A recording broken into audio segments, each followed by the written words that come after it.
At Pepperdine, you'll not only see policy differently, you'll see your future differently from here too.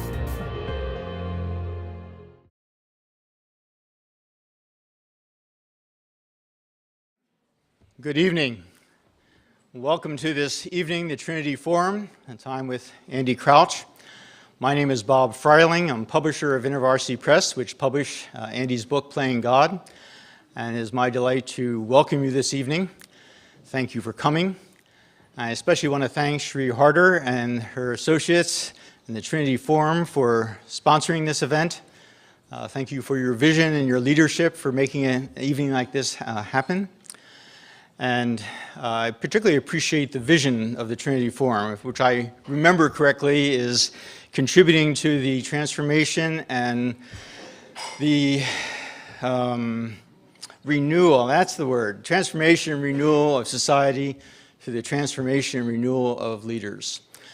And that's a vision that we in InterVarsity strongly not only affirm and support, but also celebrate.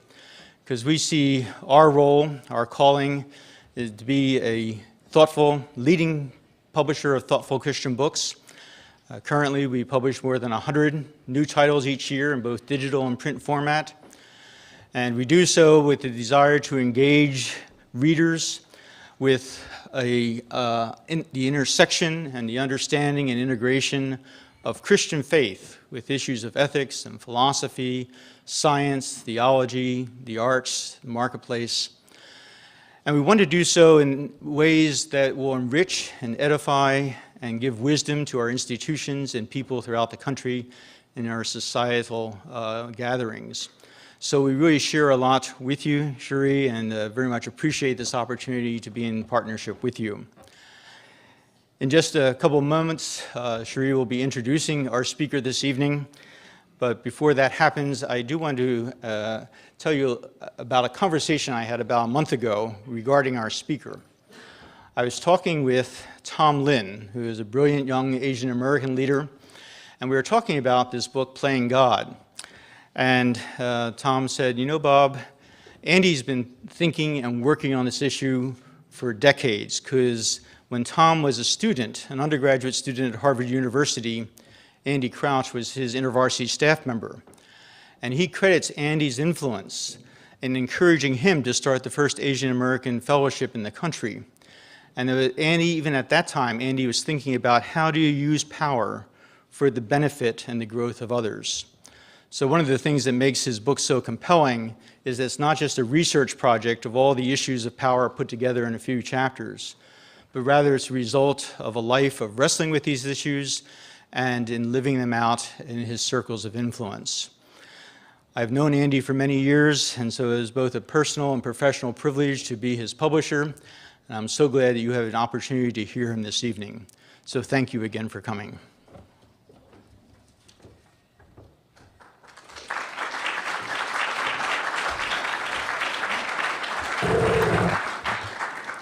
Good evening. My name is Pete Peterson. I'm the executive director of the Davenport Institute at Pepperdine's School of Public Policy, and it is a great pleasure to be here. This is the second of a four-part series that we are co-sponsoring with the Trinity Forum entitled The Moral Sense in Politics and Policy. And in that sense, it's named for one of the founders for Pepperdine School of Public Policy, James Q. Wilson. But I would wonder if many of you in this audience wonder what a school in Malibu could really care about some of these very serious issues of faith and politics and policy. Let me just get this on the table first and make note. As I landed this afternoon, I see that the top three stories in this city are people going to work, a black and white fuzzy bear, and what you're going to name your football team. So I would say that actually between Malibu and Washington, D.C., we care about the same types of serious issues as you do. And let me just say for the record, as a major American city that doesn't have a football team, if you don't want the Redskins, we will take them. This is a very serious policy book that Andy has written. I didn't understand that when I first picked it up. But you know, sometimes it's not so important about what you're reading in a book as when you're reading it. And I flew in this afternoon from San Francisco, where for the last 2 days I've been at a conference called the Code for America Summit, which is looking at the intersection between technology and government. And I can only say, after looking at a series of case studies from throughout the United States, the relationship between government and citizens is fundamentally changing. Technology is part of that, but also, in many ways, the ongoing fiscal crisis. What you see in stories like Detroit, but I have to say in California, as we are the state that's had 4 bankrupted municipalities in the past couple years, there is some very serious wrestling going on in the public policy world around what is the right relationship between citizens and their governing institutions. I wanted to make a quick mention because as I picked up Andy's book, I'm also reading this book, which is kind of faddish now in policy circles, called The Solution Revolution, written by a couple government consultants from Deloitte. And this is one of the ways in which they frame the importance of this book. The defining feature of Western-style government, its success in catering to a wide variety of citizen needs, has become its greatest liability. Governments are going broke while contorting themselves into ever stranger positions to satisfy often contradictory constituent demands. So you have this real contorting going on, and a lot of questioning going on in policy circles around what is the right role for citizens and what is the right role for government. And as I picked up Andy's book, I realized these are not policy questions. These are not mathematical or statistical questions as much as they are questions of identity and the importance of institutions and what are our appropriate roles as either government leaders or citizens. And as I was reading through Andy's book, it just became so evident to me that really what you're dealing with here, Andy, are some of the undergirding questions that, at least in the world in which I work, we haven't yet begun to wrestle with.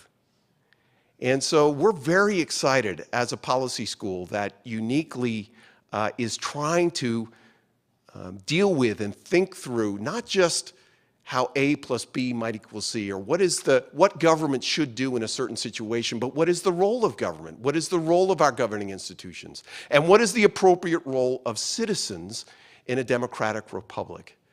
So it is a great pleasure to be here, and I want to welcome up Sherry to introduce the speaker for this evening. Thank you.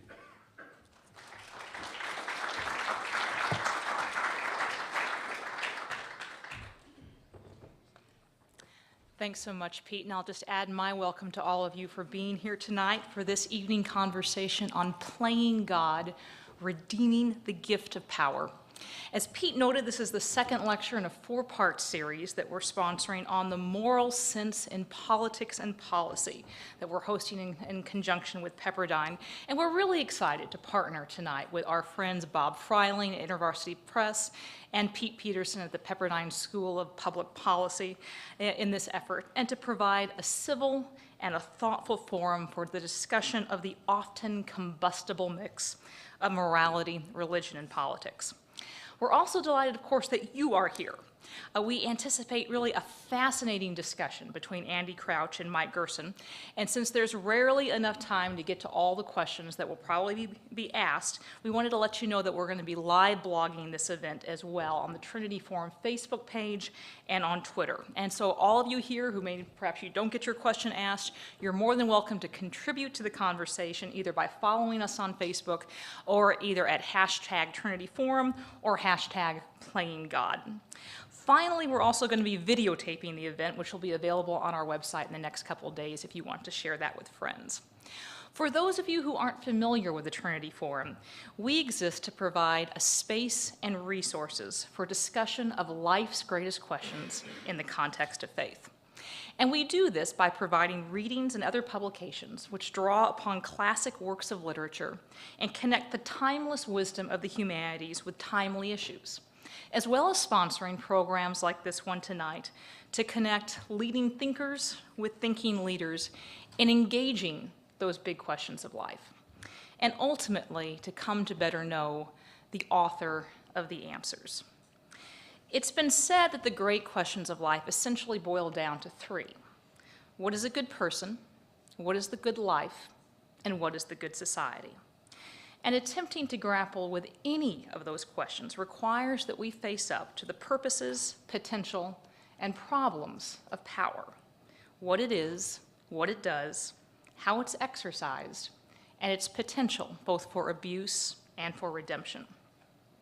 Beneath such questions, of course, are widespread assumptions about the nature of power, that it is undeniably beguiling but inevitably corrupting, that it is rooted in force, if not outright violence, with war, in the words of Prussian military theorist Karl von Clausewitz, being merely the continuation of politics by other means, and that its exercise is a zero-sum game, with winners and losers, victors and the vanquished, the former of whom seize the spoils, dictate the rules, and rewrite the history. And of course, there's much to support this view, whether in the halls of academia, where it's been said that the politics are so vicious precisely because the stakes are so low, or a few short blocks from here in either direction, where the examples of belligerent and often terribly petty power plays are so common as to be boring. One finds this understanding of power to often be the norm. But what if power, at its essence, was rooted not in coercion, but in creation? What if power held the possibility for redemption, the pursuit not of self-expansion, but of others' flourishing? What would it mean for our politics, our relationships, and our vocations? It is a deep challenge to the status quo, as well as an inspiring vision of what could be. And it's hard to think of a more visionary thinker or author better suited to make it than Andy Crouch. Andy is the author of the book that we're going to be discussing tonight, Playing God, Redeeming the Gift of Power, which was published just 10 days ago. His previous book, Culture Making, Recovering Our Creative Calling, won Christianity Today's 2009 Book of the Year Award and was named one of the best books of the year by Publishers Weekly, Relevant, Outreach, and Leadership. He currently serves as the executive editor of Christianity Today, as well as on the boards of Fuller Theological Seminary and the Equitas Group, a philanthropic organization focused on ending child exploitation in Haiti and in Southeast Asia, as well as serving as a senior fellow of the International Justice Mission. In addition to all of his writing, which has appeared in the Wall Street Journal, as well as several editions of Best Christian Writing and Best Spiritual Writing, Andy is a bit of a Renaissance man in that he is a classically trained musician, as well as having spent 10 different years as a campus minister at Harvard University. Responding to Andy will be Mike Gerson, a nationally syndicated columnist who appears twice weekly in the Washington Post, and the author of Heroic Conservatism, as well as the co-author with Pete Wehner of an excellent book entitled City of Man, Religion and Politics in a New Era, which was the subject of a previous evening conversation a couple of years ago. He also serves as an advisor at ONE, a bipartisan organization dedicated to fighting poverty and preventable diseases, and the Hastert Fellow at the Denny Hastert Center for Economics, Government, and Public Policy at Wheaton. He's previously served as a senior fellow at the Council on Foreign Relations and as a senior editor covering politics for U.S. News and World Report. When Mike wasn't observing or writing about politics, he spent much of his time advising and assisting those in positions of extraordinary power, having previously served as a top aide for President George W. Bush for policy and strategic planning, and before that as his chief speechwriter, as well as serving many years as policy director for Senator Dan Coates. So tonight, we'll have an opportunity to hear from Andy on how to best understand, steward, and redeem power, followed by a response from Mike, who can respond from his years of being as a seasoned observer as well as a participant in the contest surrounding power. And then we'll provide an opportunity for Q&A from the audience. Andy, welcome.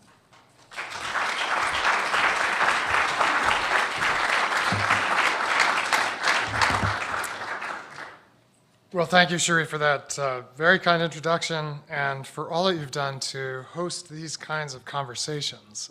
It is so encouraging what you're doing. And thank you to Pepperdine and the others who have made this possible. And to my publisher, who waited a long time for this book. I turned it in only 2 years late rather than 3 years late, which was my record on my previous book. The question that animated me and took me a long time to answer to my satisfaction was whether it was possible to have both an honest and a hopeful conversation about power. I found that many places I went, it was difficult even just to have an honest conversation about power, partly because those who had power often seemed very reluctant to admit that they had any to be honest about.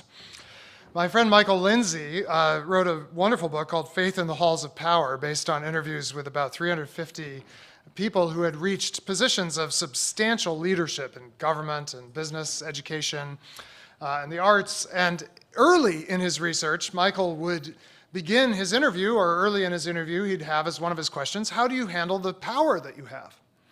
And he consistently got the same response, which was the person he was interviewing would say, oh, I don't have any power. I have very little power. Even though these were people, many of whose names we know their names, our heads would swivel and we would try to end our current conversation if they walked into the room. But they themselves felt they had no power to address it. That wasn't the right word. They would say, well, I have influence, or I have a little bit of authority, of course, but not power.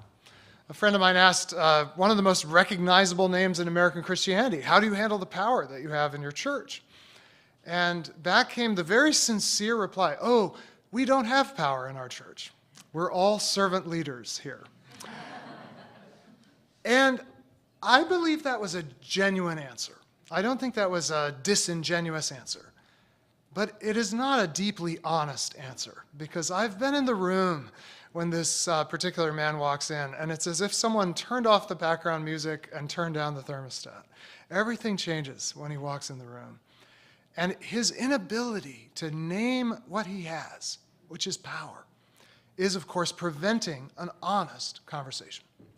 Then I found that when we did manage to have conversations about power that got to some level of honesty about its reality in every human community, in every human relationship, that it often was not very hopeful. By far the most common thing I've heard when people hear that I'm working on a book about power, you can probably guess what it is. People quote to me from Lord Acton. And they say, ah, yes, you're writing about power. Well, power corrupts, and absolute power corrupts absolutely. Acton actually wrote, absolute power tends to corrupt absolutely. And everyone knows this about power, but this is, of course, a very disappointing and depressing thing to think about power. That the more you have of it, the more you tend to be corrupted. And if you happen to have absolute power, you are really in trouble. In spite of the fact that all of us can falsify the sort of simplistic version of Lord Acton's dictum, because all of us were once in a relationship where someone, or perhaps two people, had something very close to absolute power over us, because all of us were once a baby. All of us were once truly, utterly helpless in the hands, literally, of a parent, or perhaps a set of parents, a pair of parents, who had something very close to absolute power over our lives. And yet, in some way, for most of us, though none of us had perfect parents, all of us made it to the age of 3, and ultimately to the ages we're at now. And it seems that as we reflect on our parents' parenting of us, while they were not perfect, they were also not absolutely corrupt. You believe that at about age 13, but then you change your mind. Surely there's something hopeful we could say about power while also being honest about power. And this brought to me ultimately to what Jesus said when he was confronted with actually one of the most political questions he was ever asked. And I thought this might be a good starting place. It will be almost the first and last things I will say about politics tonight, because that is not my area, and it is your area, many of you in the room. But Jesus was once asked a nakedly political question that also was not very honest and definitely was not very hopeful. The Pharisees and the Herodians came to trap Jesus in what he said. I imagine this in the courts of the temple as he's teaching, but I imagine it being something like in one of the office buildings, one of the congressional office buildings, where the cameras wait to trap the leaders of the various committees and parties as they come out and to ask them difficult questions, often from opposing points of view at once.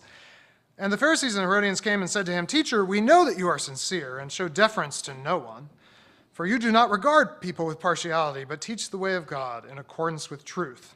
This is an amazing example of perfectly true and completely insincere flattery. They happen to say something that's entirely true, but they don't mean a word of it. And then they pose their trap. Is it lawful to pay taxes to the emperor or not? Should we pay them or should we not?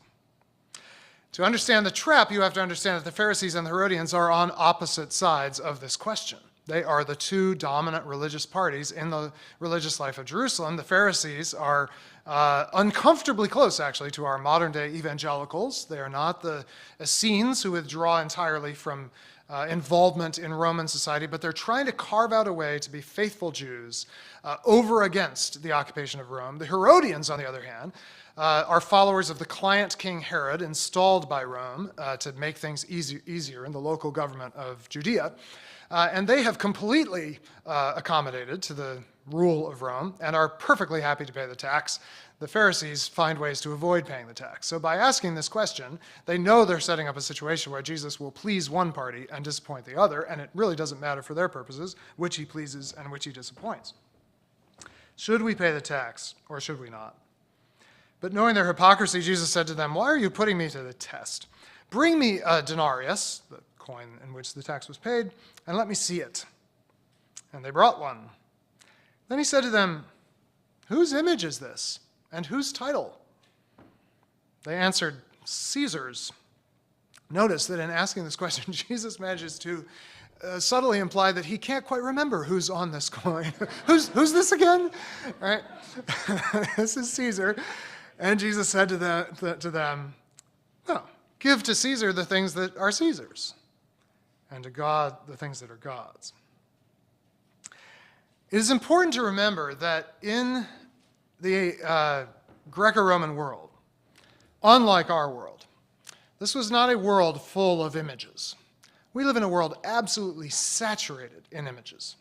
I wonder how many images every one of us sees each day, and most of us, especially if we're on Instagram or Facebook, make images all the time. We are inveterate image makers, right?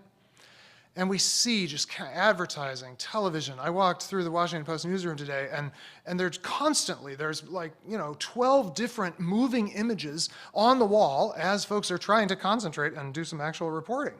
We're surrounded by this. This would not have been the case, especially in Judea, the land of the Jews who had been commanded not to make images. But into Judea, as into every other Roman province, were imported, among other things, these coins, and they always had a single image on them. The image, of course, of the emperor, Caesar, his imperial title. That was the only image of a human being you were likely to see in your whole lifetime if you were a pious Jew living in Judea, and it would have seemed to you a grave affront to the commandment not to make images, especially images of people who were trying to ascend to kind of godlike status and power. And so when Jesus asks, "Whose image is this?" this is not an innocent question. He is in fact referring to the Jewish prohibition on idolatry, but also to something deeper, the original idea that there are images, there are authorized images in the world, but they are not images that human beings have made. The images that are supposed to be in the world of human beings are human beings themselves who are image bearers of God, who God has made as his image bearers. And so while a lot of attention has been paid to the first half of what Jesus says, and people have tried to derive an awful lot of political theory on this from this very slender reed of a little saying, "Give back to Caesar what is Caesar's," what I think is more interesting is the second thing he says. Give back to God what is God's. Where is the image of God in this room, in this encounter, in this potential trap? The real question is not what are you doing with whatever Caesar has put his image on, But what are you doing with the ones on whom God has put God's image? Who are they being rendered to? And of course, the reader of Mark, who gives us this story, will perceive with Mark the great irony, which is from Mark's point of view and the view of the early Christian community. Here, standing before the Pharisees and the Herodians, is the true image of God, the one who truly, fully bears the image of God. And what will these very Pharisees and Herodians do in a matter of days after this encounter? They will render the image of God to Caesar, hand him over to Caesar's representatives. So they will hand over the one who is supposed to be given to God, will be given to the power of empire, for the power of empire to do their worst. It is so interesting to me that when Jesus is confronted with the most nakedly political and kind of a power play question, he brings up the question, whose image are we talking about? In doing so, Jesus takes us back to, I think, the place where a hopeful, honest conversation about power begins. And it is the very beginning, the book of Genesis, the book of beginnings, in which we first find this idea, although it comes up at other places in the Hebrew Scriptures as well, that God's culminating intention for creation is that it be full of his image. Genesis, of course, narrates this series of days of creation where each day the world or the cosmos that God is creating becomes more complex, filled with more and more diversity, more and more abundance, beginning with very simple binary divisions of light and dark, sky and earth, sea and land, but then filling those divisions with stars and with things that fly in the heavens, things that swim in the seas, creatures that creep on the land. And it seems that the story that's told of creation is of a world that becomes ever more complex, ever more diverse, ever more abundant. And at the climax of this story, in a kind of bonus round on the sixth day, God switches from the simple statement, let there be, to this cohortative statement, let us make human beings in our image. In the image of God he created them, male and female he created them. And then he tells them, be fruitful and multiply, fill the earth and subdue it. And at the end of this final act of creation, God no longer simply says the world is good, but now the world, now that it has the image of God in it, is very good.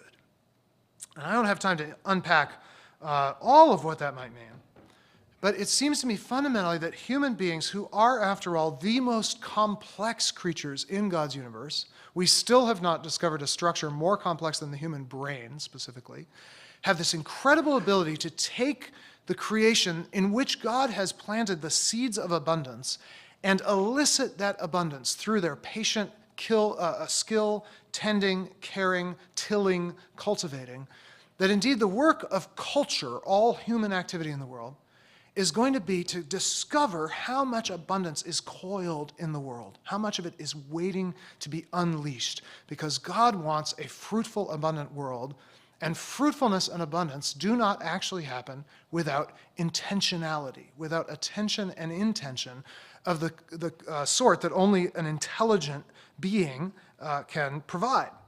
My go-to example for this, this transition from nature to culture, from good to very good, is the grape.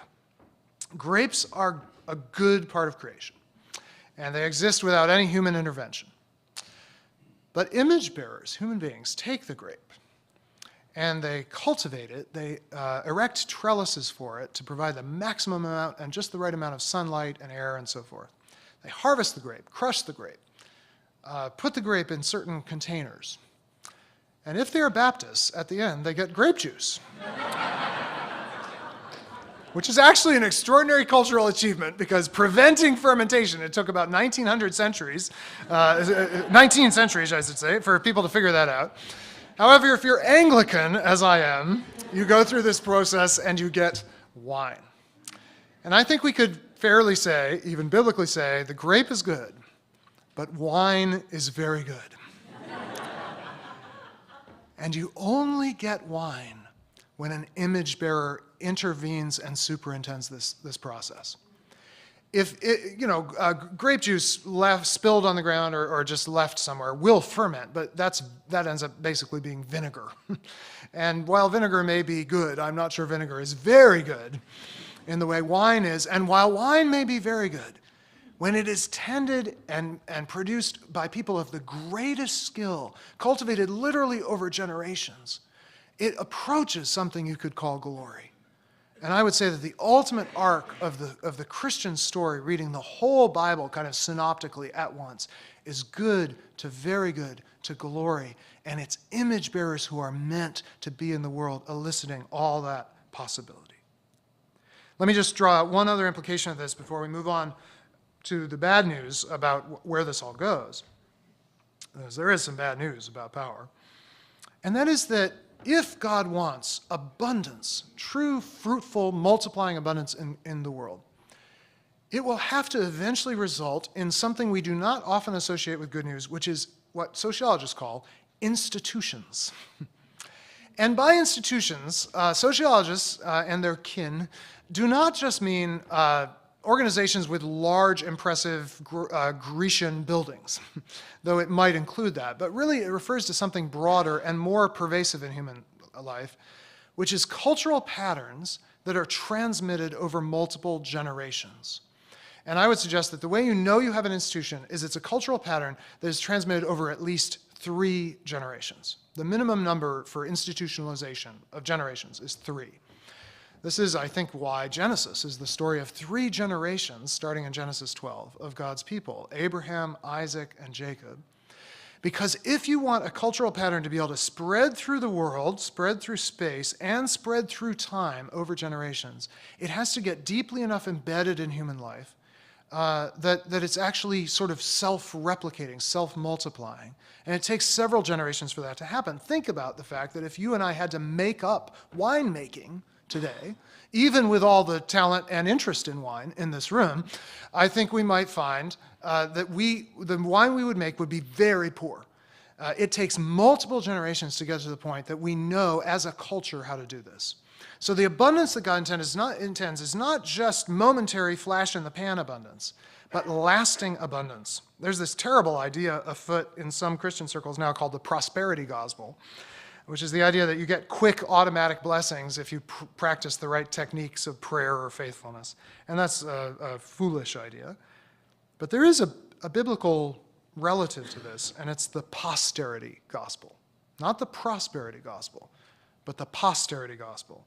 The idea that you will see your children's children, that's the 3 generations, and that the blessing that you have cultivated in your time could be passed on not just to your children, but to your grandchildren and beyond. Even one of the most agonizing psalms in the Bible, Psalm 22, the one that Jesus quotes when he's on the cross, he quotes the beginning, my God, why have you forsaken me?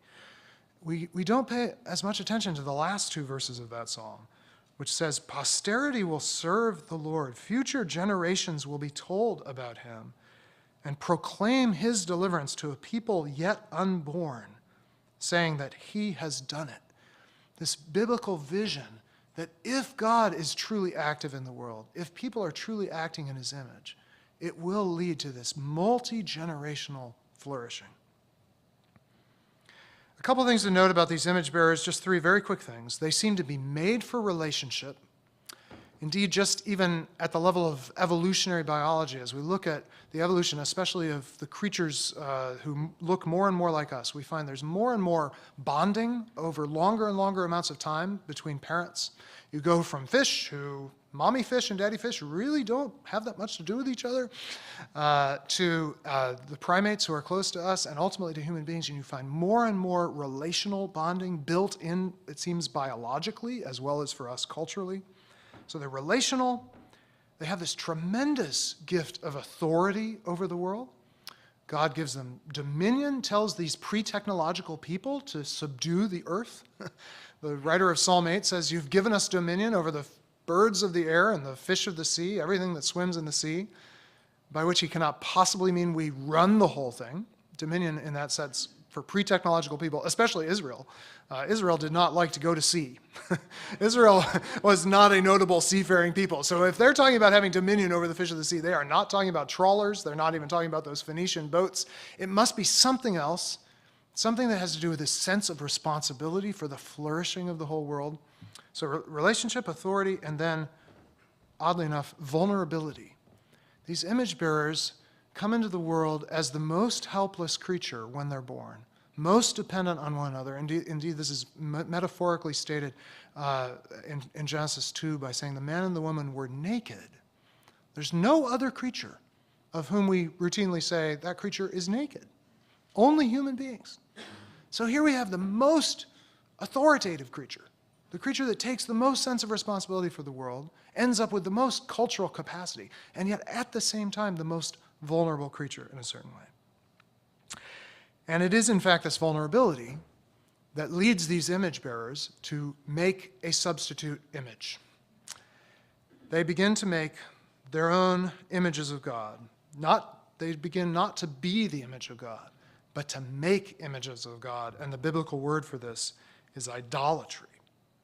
Human beings, to respond to their sense of vulnerability in the world and also to their sort of yearning for authority over the world, begin to invest certain parts of the created world or indeed of culture with the hopes that if properly tended, if properly worshipped, these things could give us the authority we crave and relieve the vulnerability we feel. And this is why every idol, everything that people turn to as a kind of God substitute, makes two promises. You shall not surely die, and you will be like God. Those are the two promises that are first made about the fruit in the garden by the serpent. But actually, every idol makes these promises. You shall not surely die. In other words, you will not be vulnerable, and you will be like God. Minimal vulnerability, infinite authority. Since I sang the praises of wine, I should mention the way that wine itself becomes an idol. How does wine become an idol? Well, part of what it is to be a vulnerable human being is you walk into a room like this, perhaps full of people you don't know, and most of us feel just a little bit of uncertainty or dis-ease. Now, this is Washington, so there are a lot of 100% extroverts who walk in and just think either my new power base or more charitably, 100 friends I haven't met yet, right? But the rest of us, most human beings, walk in and you feel a little bit of vulnerability. Who am I going to talk to? Where should I stand? What should I say? What should I do? What if I could hand you something that, if consumed, would relieve that sense of vulnerability? And at the same time would confer a greater and greater sense of authority. Indeed, God-likeness, right? You would become funnier. Other people would become better looking. Your dancing would get better, right? And as you kept consuming this, that all too human sense of vulnerability would just ebb away. You'd forget that. And you'd begin to feel like a god. And if you use a very well-timed clink there, and if you use alcohol in this way, not as the very good piece of culture that it indeed is, but as a way to manage your vulnerability and escalate your sense of authority, you are on the road to our modern word for idolatry, which is addiction. And the interesting thing about all idols, including all addictions, is they work. At first. Initially, the idol delivers exactly what it promises. You really do feel more socially confident, more capable. The only problem with idols is they stop working over time. Their effect wears off or requires an ever greater dose to achieve the same effect.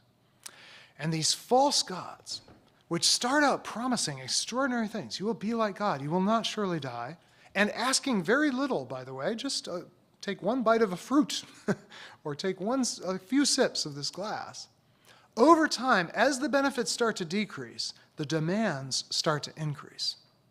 And every idol follows this pattern, that it delivers less and less of what it originally promised, while demanding more and more that it did not initially mention was going to be required, until eventually the idol is delivering nothing and demanding everything. And indeed, those who find themselves in the throes of addictions find themselves living out the woeful words of the prophets and the psalmists who say, those who make idols become like them. They become robbed of their ability to walk and talk and speak because they're serving things that actually never had the capacity to bear the image of God. And so those who serve them eventually themselves cease to, in any meaningful way, bear the dignified, responsible image, the authority and vulnerability that was meant to be theirs. How do you know you have a world full of idols? Relationship is diminished. Idols have no interest in relationships. Authority is distorted in one of two ways. Either it becomes exaggerated, this kind of exaggerated godlikeness, or it becomes distorted by being completely erased. And this is what happens, of course, in situations of profound injustice. You have a few people who end up with all the authority, and others have no authority, no ability to tend the world the way human beings were made to. And then the converse happens with vulnerability. Some people end up with no vulnerability, and others end up completely vulnerable. And that's how you know you have an idolatrous system. Caesar is an idol maker and indeed an idol player, a god player. It's fascinating how the Caesars worked, the emperors who eventually took this title. They started out just as members of the Senate who were given extra responsibilities of leadership. And they made extravagant promises, the Pax Romana, that peace would reign over the whole of the Roman Imperium, right? That's a pretty extravagant promise for a leader to make. And what happened to Rome over centuries? The results that Caesar was able to deliver became less and less certain, nowhere more than in the restless and restive province of Judea, right? There's not peace around the edges of the Roman world at the time that Jesus comes into the world. But at the same time, as Rome is less and less able to secure what it promises to its people, the emperors start assigning to themselves more and more elevated titles. They begin to demand more and more worship until, shortly after Jesus' time, they literally take on the titles and attributes of Roman divinity. They start out just as image bearers, as people using their power for the flourishing of those they lead. But because they cannot keep these extravagant promises, they end up taking on the role of a god while they exact incredibly burdensome taxes on the people at the edges of empire who get almost no benefits from their rule. It's the same pattern as idolatry. And indeed, I think you could say, and I try to say in the book, that injustice is just another form of idolatry, except rather than us worshiping things we've made, we actually put people in this position. And we say, be like God to us and deliver to us what God ought to deliver. But they can never do it, and they end up making extravagant demands, oppressive demands, even as they fail to deliver. One last little move here, and then Mike will get to say some things, and then we'll all get to talk. The remarkable thing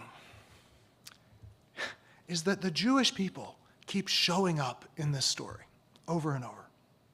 In Genesis 12, God begins this rescue project, introducing into this sorry human story of God making and God playing, of exaggerated promises and diminished results and terrible demands.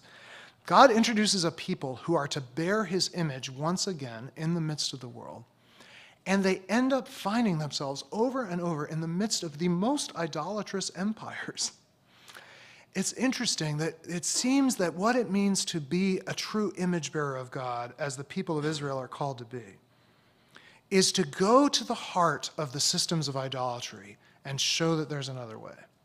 So just to name three, you get Joseph, you get Esther, you get Daniel, these representative figures who find themselves at the very heart of these most distorted systems and offer a different way of holding power. In the New Testament, Paul says something very interesting at one point as he's thinking about what it means that we have been adopted as children of God, although he uses the term sons because of the role of the son in that culture. If you're adopted as the son, you have all the authority and responsibility and power of your father in that system. He says the creation, the whole creation, is groaning for the revealing of the sons of God, the children of God. Why would the creation be groaning for this? I think because the creation is waiting for the return of true image-bearing that would cause the whole cosmos to flourish. True image-bearing would lead not to diminishing, but to flourishing, and creation groans while it waits for this kind of power to be exercised.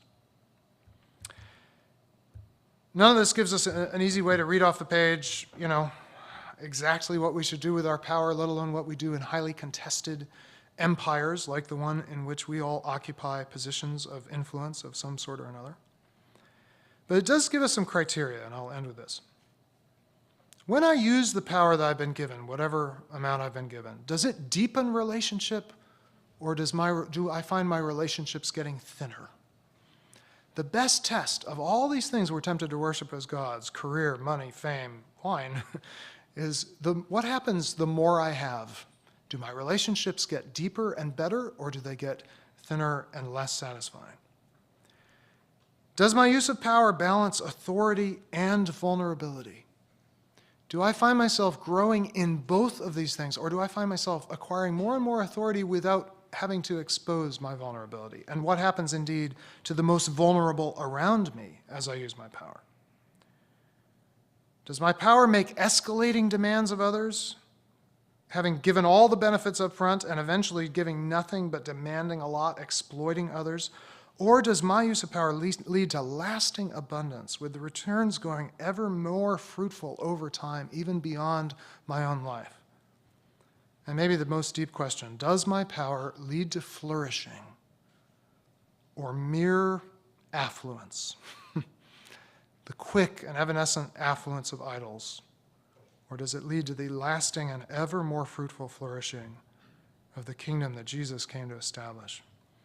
These questions are the test of our lives, and they're the test of power. Thank you all very much for your attention.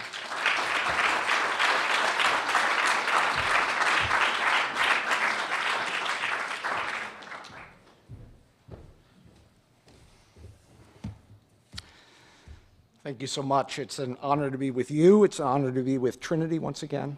But it really is an honor to be with Andy Crouch, whose work I've admired from afar.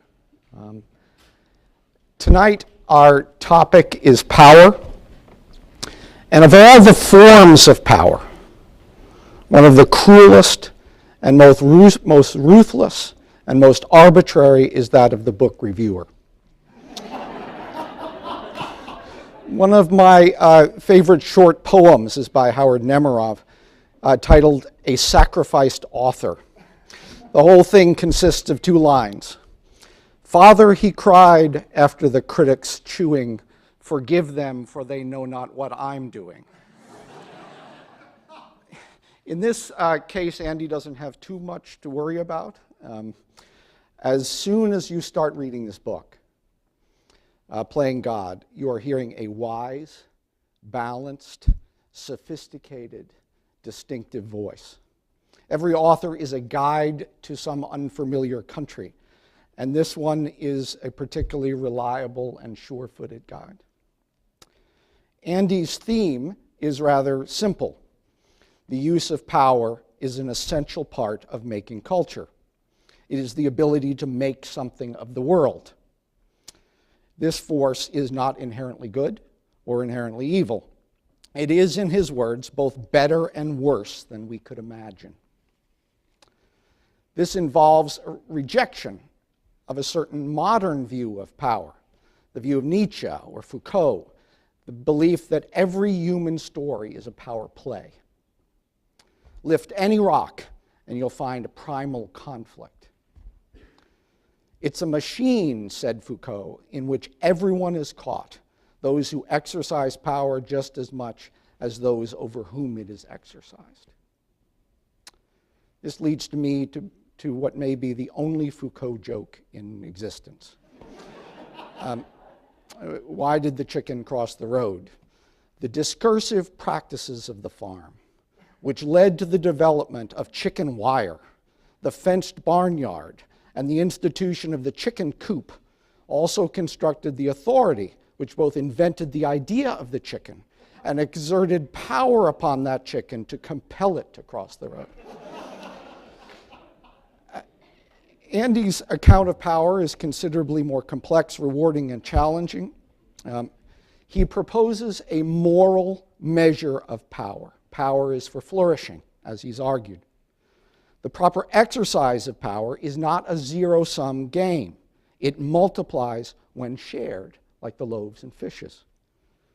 It is oriented towards the common good in the parlance of political philosophy.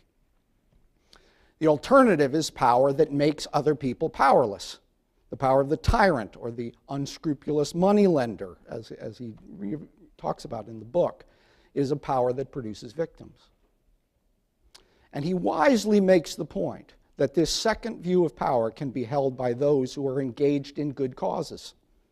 In fact, it is particularly seductive in a good cause, but it has a way of undermining good intentions. William Blake wrote, "The hand of vengeance found the bed to which the purple tyrant fled. The iron hand crushed the tyrant's head and became a tyrant in his stead."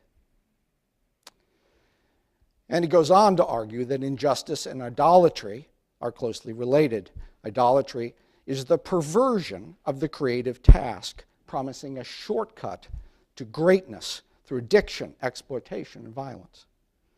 And politics can be the most dangerous of idols, turning crimes into systems. Playing God is not easy to locate on the political spectrum, which is just as it should be. It is clearly taking its cues from a tradition of Christian reflection on politics that is different from modern liberalism, conservatism, or libertarianism. It is deeply committed to social justice and critical of accumulated privilege. It is suspect of coercion and prefers arrangements based on mutual agreement and mutual benefit. But it also provides a comprehensive, positively Burkean defense of the role of institutions in human flourishing. They assume, in his description, unequal power. They require wise trustees. They shape our roles in life. All of this strikes me as one of the most creative evangelical arguments I've read for the traditional Reformed and Catholic principles of social solidarity and subsidiarity. A belief that the common good, defined by human flourishing, is undergirded by healthy social institutions. This is not a book about current events, which would diminish it, but where it does have observations on current events, they strike me as sound. It contrasts the politics of shared flourishing with both Occupy Wall Street and the Tea Party. Both tend towards zero-sum politics. They're motivated by grievance. They tend to be anti-institutional. They call on their followers to conquer in the name of truth. Reading Playing God will not turn you into either a Democrat or Republican, but it is likely to make you more suspicious of ideology, which us rhinos think all is all to the good. Just a few more thoughts, provoked by a very rich book. The book does not dwell very much on what might be called the jagged edges of power, the use of force to defend social order.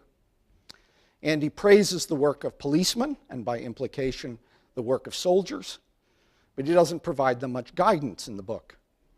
He brackets the Augustinian Anabaptist debate, which many Christians can't bracket in their own roles and institutions. I've sat in the Situation Room and seen people make conflicted, uncertain, high-stakes choices in limited time periods. I can remember once hearing the end of a conversation that I didn't want to hear the rest of between the National Security Advisor and the head of the CIA, where the National Security Advisor literally said, "Though we walk through the valley of the shadow of death."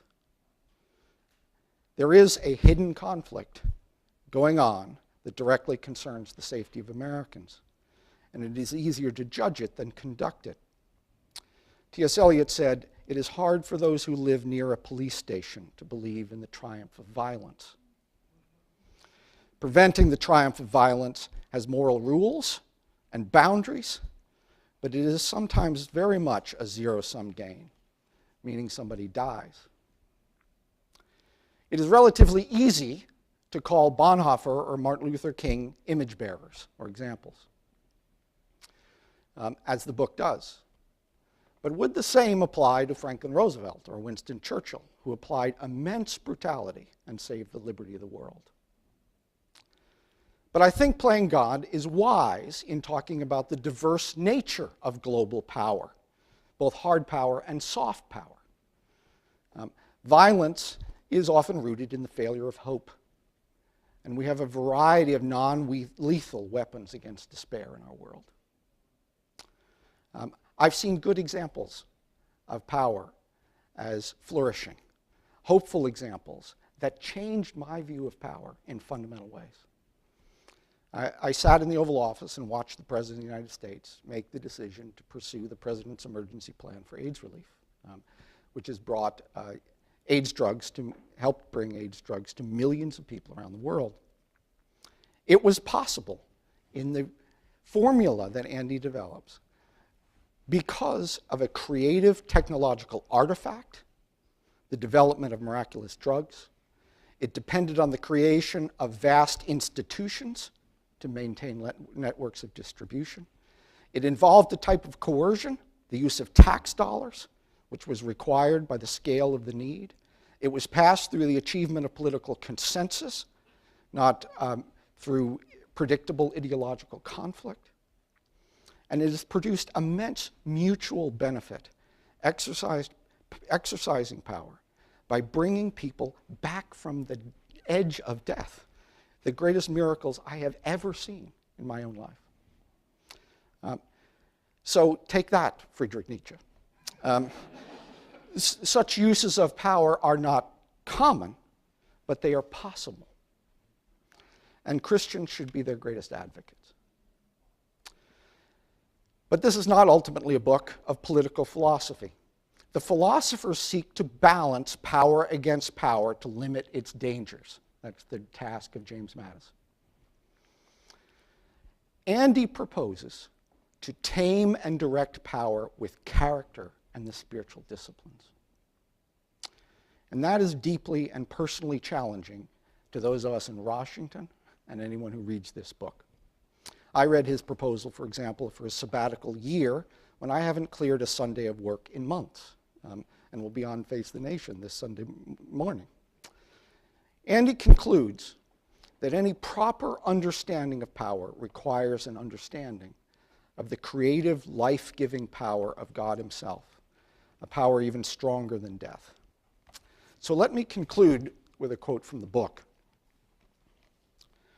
Our power will come to its end, one way or another, in protest or praise of the only true power that created, redeemed, and sustained the world. It is faith, hope, and love that abide, not sex, money, and power. All three of these fleeting gifts only exist to draw us towards these lasting realities.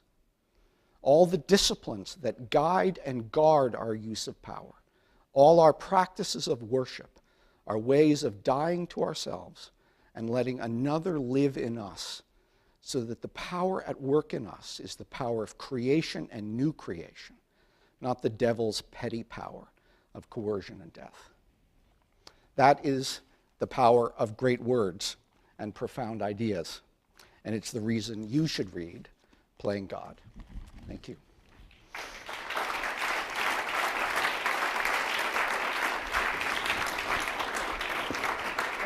Sure. We wanted to conclude tonight's session with a time just for Q&A. And so what we'd like to do is we'll have a few people coming around with microphones. If you could just raise your hand, you will be entered. I'll call on you, and we request simply that you keep your question short and in the form of a question. Right there with the glasses.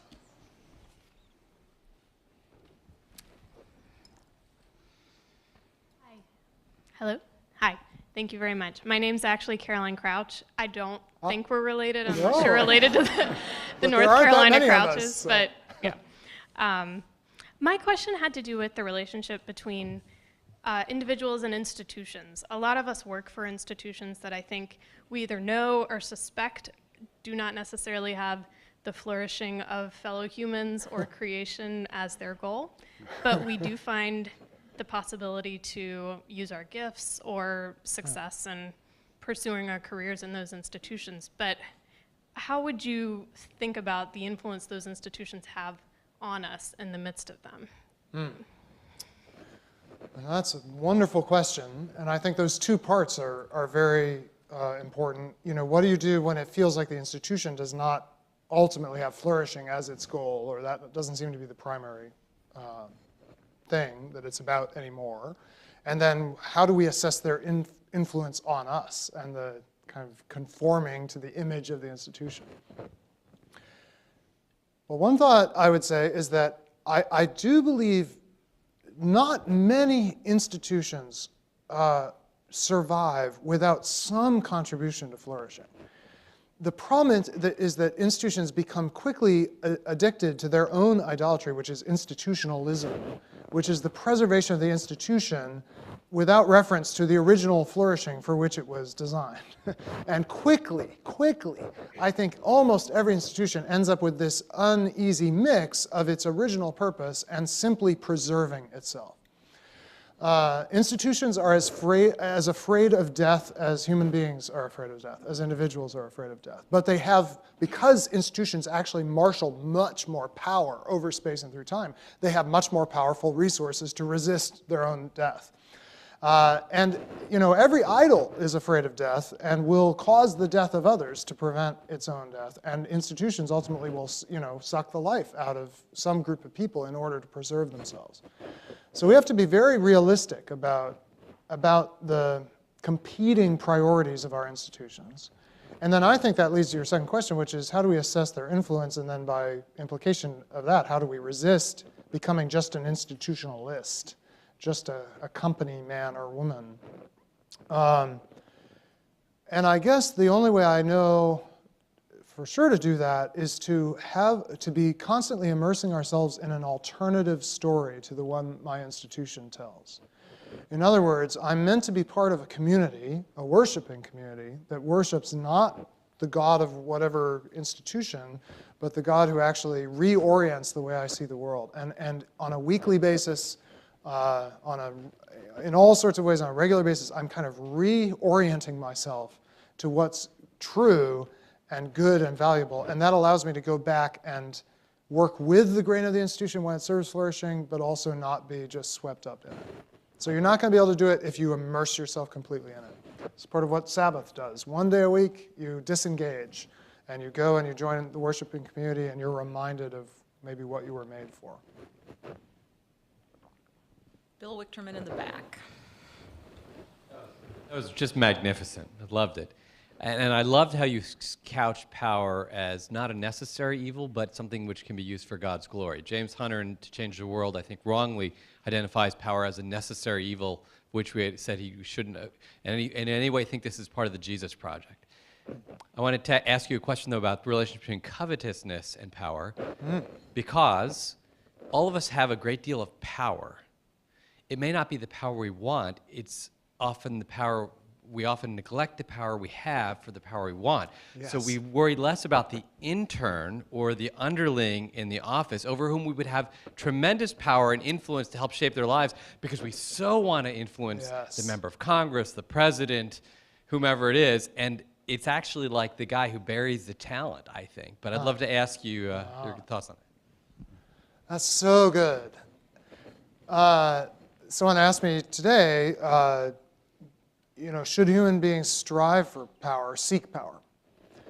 And my initial reaction was, it seems to me if you have a deeply biblically formed view of this, you would say, oh, you have more power than you know what to do with already. There is no need to seek it because not just in your own circumstances, but in your identity as an image bearer of God, you have access to more power than you could ever safely handle. And so, and that I think explains this ungodly striving that we have, because I actually believe we are made for more than we could possibly imagine. C.S. Lewis says, you've never met an ordinary mortal. Any human being you ever meet, if you met them in the full unfolding, the full flourishing of their being, you would strongly be tempted to worship them.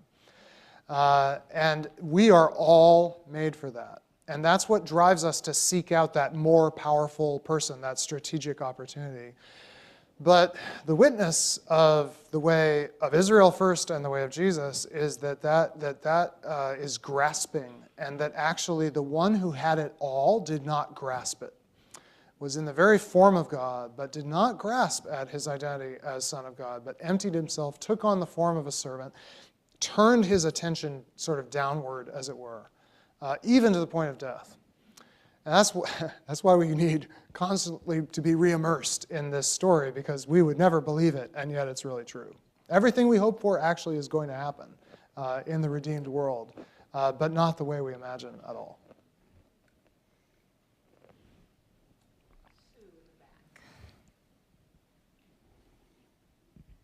I'm Sue Vernalis. I work for Christian Embassy on Capitol Hill, and I'm sort of struggling with the idea that you keep saying, Andy, no one thinks they have power in this town, but you know this town, and I look around this room and I see people who are heads of various institutions. But I work with the young folks on Capitol Hill, the 20s and 30-somethings, and my question is similar to Bill's. They are young, they don't have titles, they don't make money, but they have an awful lot of influence and responsibility. And my job then is to help them sort of walk with Jesus while they mature in their careers and mature in their faith and take on, sort of big responsibilities without getting big heads. So sort of, this is your chance to talk to Washington about power. What would you say to sort of keep us all grounded as we, excel in our careers? And Mike, you might want to add to this, because you've been through that story too. But I'll give you a second to get ready. Well, I would try to rescue people from striving if they're willing to be rescued. At Harvard, Robert Coles is a psychiatrist at Harvard who wrote these wonderful books. First, Children of Crisis. And then he wrote a book called Children of Privilege as a kind of a counterpart to that. And in my years there, I came to feel there were three kinds of children at Harvard, and they were the legacies, the people who just serenely assumed they were meant to be there.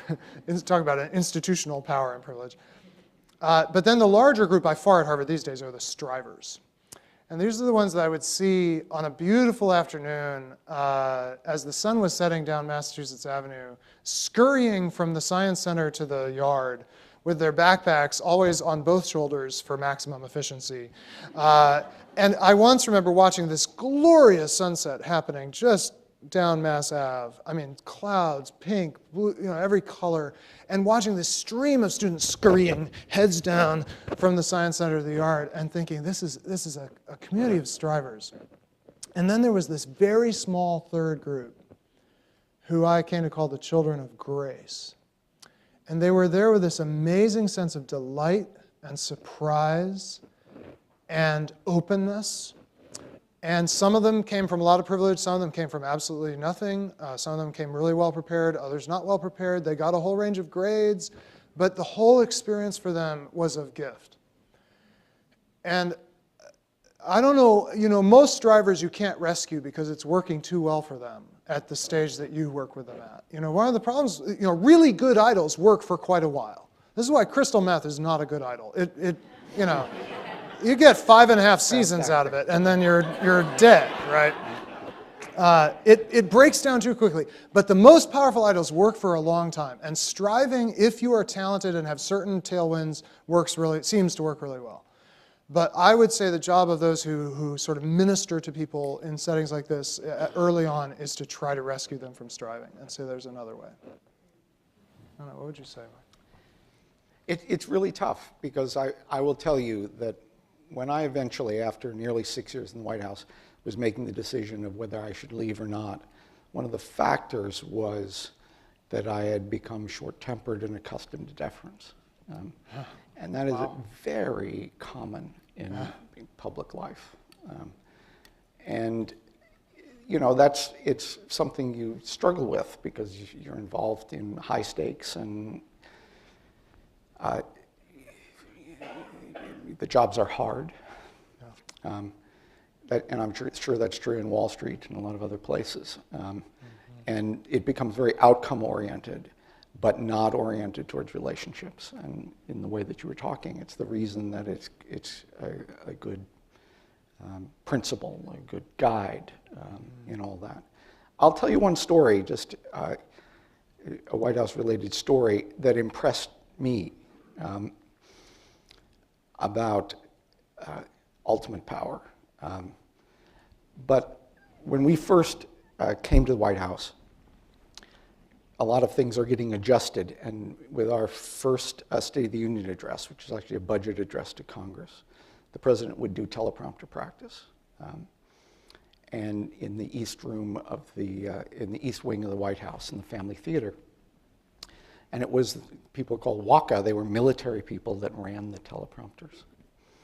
And the guy had obviously not done it before. And it was messed up significantly. And the president got upset, stormed out of the room, and said, call me back when you have this right. And it took about a minute and a half before he came back into the room and said, I want to apologize to you because that is not the way the President of the United States should act.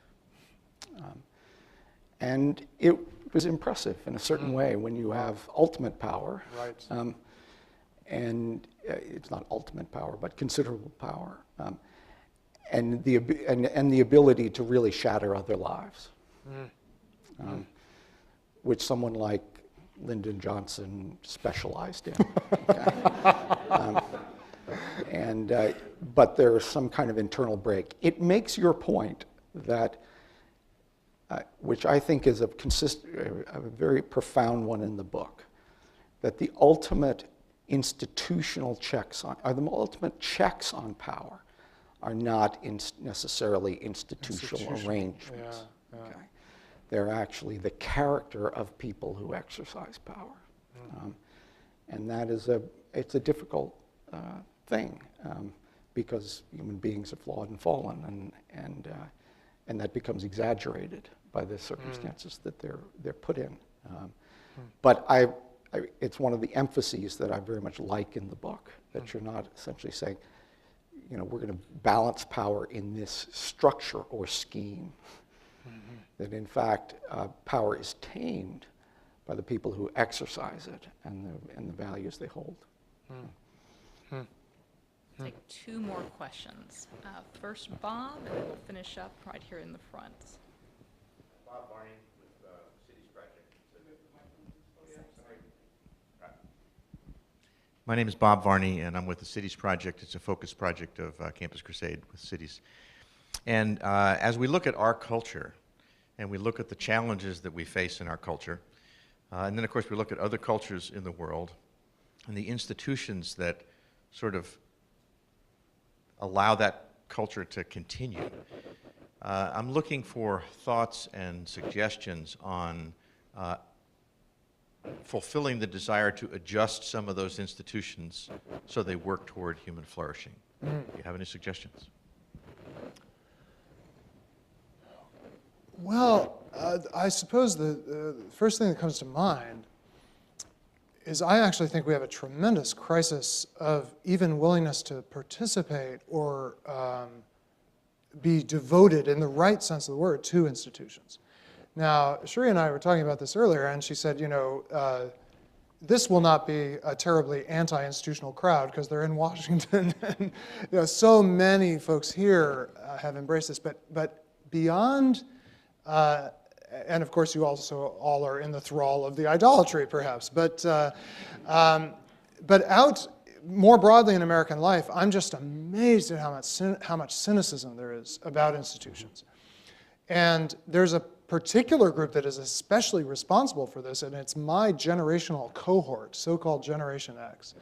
who I think responded to the incredible zeal of the baby boomers to overthrow and reinvent institutions. The baby boomers they did not like their parents' institutions, but they really wanted to take them over and make them better and create some new ones. My generation, my cohort, I think came of age with all this zeal right before us and just said, oh, we are not getting involved in that. And we are so resistant to taking on positions of institutional leadership, identifying with institutions. I think actually this is one of the most dangerous things because first of all, these institutions in fact are probably not going away. They will be led for better or for worse. But some of them could fail in pretty amazing ways. I mean, institutions fail, and it's really hard to reconstitute them when they fail. In the book, I talk about a totally different kind of thing, which is how the family in China has been undone by the one-child policy. And the deepest institution in any culture is family. Within a couple generations, you can completely lose all the structures that made it possible for people to flourish within families. And so, I don't know, this is not an adequate answer, but I think just giving people an honest and realistic account of how important institutions are for flourishing would be the first step. And then let's hope that then the generations that are coming along actually invest in the renewal of these institutions. I would add in the context of government, I guess, I'll put this pretty bluntly, cynicism about government is the luxury of privileged people. Wow. Okay. Wow. If you live... Somebody should be tweeting this. Right, but if you live in a neighborhood that's run by gangs, or your children go to schools that routinely fail them, or you live in a foreign land without malaria drugs, and your children are dying, you understand how power is important. Yes. And generally people who have no need of the protections that come from the proper use of power that dismiss its role. Wow. And so I think we need to understand that element here is that these institutions, as you were arguing, exist whether we participate in them or not. They play roles in the created order whether we care whether they exist or not. And the reality here is if Christians in particular have done politics poorly, the alternative to that is not to not do politics, it's to do politics better. And because it's actually important. At any given moment, great issues of justice and social order are at stake. And I think that cynicism is deeply irresponsible. Last question of the evening, right up here on the corner.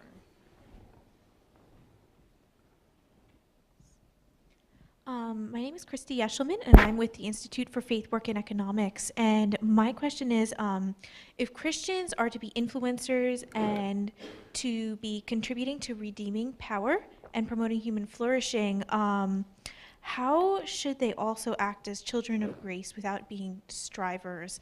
How can they avoid turning this noble goal into seeking power for the right reasons into an idol? Yeah. Well, wouldn't it be wonderful if we could give you the prescription that would ensure that this could never happen to any of us, that we would end up finding our relationships thinned, ourselves becoming short-tempered, expecting people to defer to us. And in fact, I think the truth is there is no safe path through this. I find the story of Joseph very interesting. Joseph, the son of Jacob. Joseph, from very early on, is marked with privilege. He's his father's favorite son. He has these dreams of his brothers bowing down to them, which he very unwisely shares with his brothers. And the trajectory of Joseph is so interesting, because if you just back the camera all the way out and look at Joseph's life, exactly what he dreams at the beginning comes true. His brothers really do come and bow down to him. Exactly what he imagines comes to pass, and more than he ever could have imagined. steward of all of Pharaoh's resources, right? But then you zoom in on the story of Joseph, and you find first the betrayal by his own family, which surely is partly brought on by what a brat he seems to have been. He is trafficked into slavery. He ends up in Potiphar's house and actually ascends to power there, but then is very blind about the reality of what's happening around him and his own power, his sexual power in this case, becomes vulnerable to Potiphar's wife, ends up in the dungeon, and in the dungeon has this very interesting encounter with the cupbearer and the baker of Pharaoh, who both have been sent down to the dungeon, and both have dreams, and one of them gets elevated back to service, and the other, his head is cut off. And I think what this represents is Pharaoh sees the complete arbitrary injustice of the Egyptian system. Like he sees from the underside how totally, like one guy gets restored and the other gets executed, and it's not a matter of due process or anything. And it's all these experiences that prepare Joseph in a way for the stewardship that he eventually exercises. It's all these incredibly humbling, indeed humiliating things. And that is just going to happen to us, one way or another. We are going to be broken by the institutions we try to serve. We're going to discover the brokenness of the institutions we set out to serve, and we will discover our own brokenness. And we will perpetuate brokenness. I neglected to put this in the book. I tell the story of Joseph in the book. But when Joseph has his hand on the thumb, or his thumb on the scale, or whatever, of Egyptian power, he has this brilliant idea. He says to Pharaoh, why don't we make the people give you their land in exchange for grain during the years of famine? And the writer of Torah says, thus Joseph enslaved all of Egypt. And that is not a compliment from the writer of Torah. That actually prepares the way for the bondage of the Hebrews.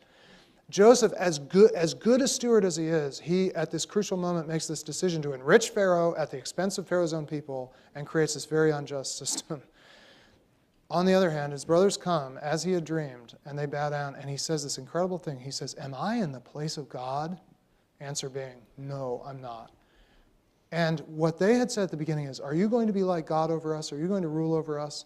And Joseph is sufficiently chastened by his life that by the time that actually happens, he says, no, I'm not in the place of God. Get up, be reconciled. I'll provide for you and your children. He's been humbled enough by his experiences that he's not absolutely corrupted. That's the best we can hope for, and that's why it's about grace. It's hard to add to that. I would only add that one of the important things about this book is that it is a recognition that that risk is worth it. That in fact, that human beings were designed for power. That it's not some deep flaw or fault. And that under the right circumstances, it is the task of creation.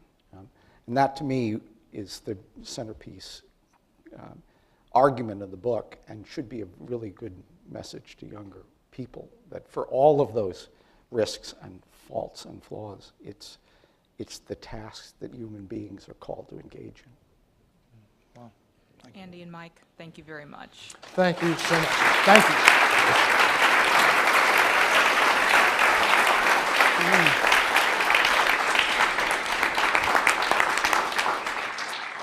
Andy will be available just outside these doors to sign his book. His book is available for purchase tonight. If you'd like to sort of see more about this, we will have both on our Facebook page and our Twitter site more feeds. And if you'd like to see or hear a podcast interview with Andy going into further details about his book, you can do that if you are a member of the Trinity Forum Society. It will be one of the benefits that are sent to you. Speaking of which, on each of your chairs should be an invitation to join the Trinity Forum Society. This is something that we would highly commend to you in terms of doing. We have events like this to be able to provide a forum for leaders to wrestle with the great questions of life in the context of faith together, at a time when there are really very few other forums that provide that kind of experience, and to do so in a way that we hope will actually be intensely practical. In this most powerful city of the most powerful country in the world right now, this is a chance to really deal with these questions together that have a profound practical, and almost daily impact on the way almost everyone in this room conducts their job, lives through their relationship, envisions their calling, and deals with the authority that they have. For those of you who are interested in joining the Trinity Forum Society, one of the benefits are our quarterly readings that explore topics like this and are also available for sale out there. If you have any questions about that, feel free to talk to me or any members of the Trinity Forum. I would also like to just announce our next gathering, which will be a reading and discussion group to talk through our next reading, which will be Wendell Berry's The Loss of the University, taking place on November 7th at Van Scoyk & Associates, and invitations for that should go out tomorrow. So I hope you'll mark your calendar for that right now. And finally, I think it's appropriate just to end with thanks, and certainly there are many people to thank tonight. Andy and Mike, thank you. That was both a joy and a challenge to hear those thoughts, and really just appreciate all the thought and the wisdom that went into them. Bob, it's great to have you here and to partner with InterVarsity Press. Pete Peterson, always a pleasure to partner with the Davenport and the Pepperdine School of Public Policy. I'd also just like to acknowledge and thank our volunteers this evening, Rebecca Nabel and Capri Bell. We really appreciate all the work that you do. And finally, I'd like to thank my teammates at the Trinity Forum. We have a new teammate joining us, Becca Good, who will be joining us at the end of the month, which we're really excited about, as well as those currently on the team, Margaret Eberly, Chloe Cuffle, and Anna Rich, who do their job with enthusiasm, excellence, and panache. It's a joy to work with them. Finally, thank you to you all for coming. It's been a delight, and good night.